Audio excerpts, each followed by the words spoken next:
Assalamualaikum warahmatullahi wabarakatuh. Perkenalkan, kami dari kelompok 1 yang beranggotakan saya Diodevan Alfianto dari absen nomor 8. Saya Ahmad Isfaktila dari absen nomor 1. Saya Jovita Rahmania dari nomor absen 16. Saya Samriani dari absen 9. Saya Hakamadang Prasetya dari nomor absen 13.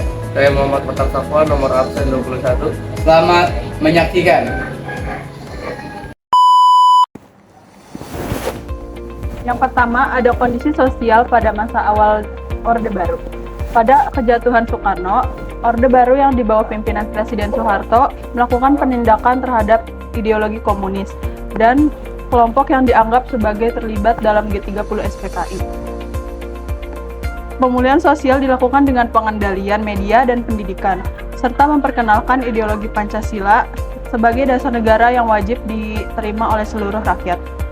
Dalam masa pemerintahan 32 tahun ini, Presiden Soeharto melakukan kebijakan di berbagai bidang, salah satunya kebijakan sosial budaya. Di antaranya yaitu, yang pertama, ada mencanangkan program keluarga berencana, atau yang disingkat dengan KB. Program ini dilakukan dengan menyuruh setiap keluarga memiliki 2 anak, dan jeda untuk kelahiran tiap anak adalah 5 tahun. Program ini dilakukan agar untuk menekan laju pertumbuhan penduduk yang ada pada Indonesia. Yang kedua, ada mencanangkan program wajib belajar. Presiden Soeharto mencanangkan program wajib belajar selama 6 tahun bagi siswa usia 7-12 tahun. Program ini dicanangkan untuk memberantas buta huruf dan meningkatkan pendidikan rakyat. Yang ketiga, mengendalikan media massa melalui SIUP, Surat Izin Usaha Penerbitan.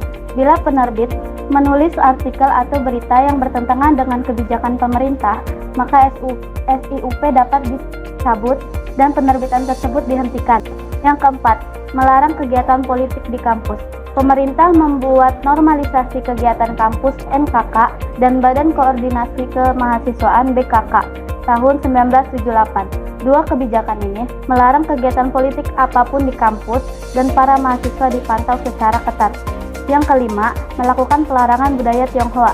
Masyarakat Tionghoa mengalami diskriminasi dan pemerintah Orde Baru melakukan pelarangan penggunaan bahasa Mandarin, pelarangan melaksanakan tradisi, budaya, adat istiadat Tionghoa. Setelah jatuhnya Presiden Soeharto, impres ini dicabut dan diskriminasi pada masyarakat Tionghoa dihapuskan.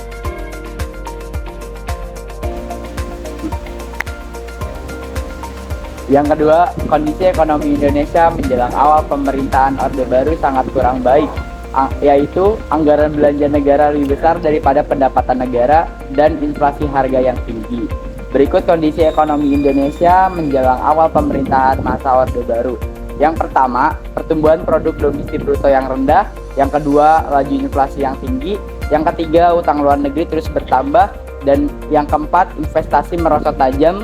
Kelima, krisis pangan. Dan yang terakhir, keterpurukan infrastruktur.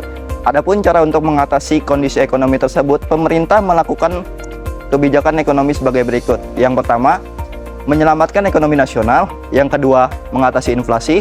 Yang ketiga, mengamankan kebutuhan pokok rakyat.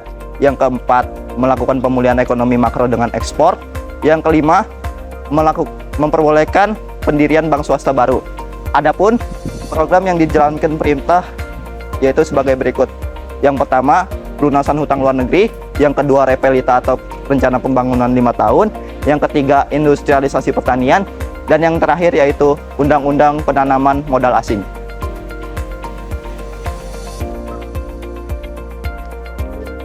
Lalu yang ketiga, ada kondisi politik menjelang masa Orde Baru. Di masa Orde Baru, pada tahun 1966, Indonesia mengalami kondisi politik yang sangat kacau dan tidak stabil. Lalu di akhir tahun 1965, itu ada peristiwa G30S yang dipimpin oleh perwira militer yang terkait dengan PKI. Ini mengakibatkan itu tewasnya 6 jenderal Angkatan Darat. Hal ini memicu ketegangan besar di kehidupan politik Indonesia. Lalu pada Maret 1966, Soekarno memberikan super semar kepada Jenderal Soeharto yang memberikan mandat pada Soeharto untuk mengambil langkah-langkah yang diperlukan untuk mengembalikan stabilitas negara. Soeharto ini kemudian memperkuat kekuasaan dengan membatasi pengaruh Soekarno dan meminggirkan PKI serta komunis lainnya. Dan juga Soekarno ini memperoleh dukungan dari militer dan kekuatan politik lainnya. Hal ini yang membentuk dasar pemerintahan masa Orde Baru.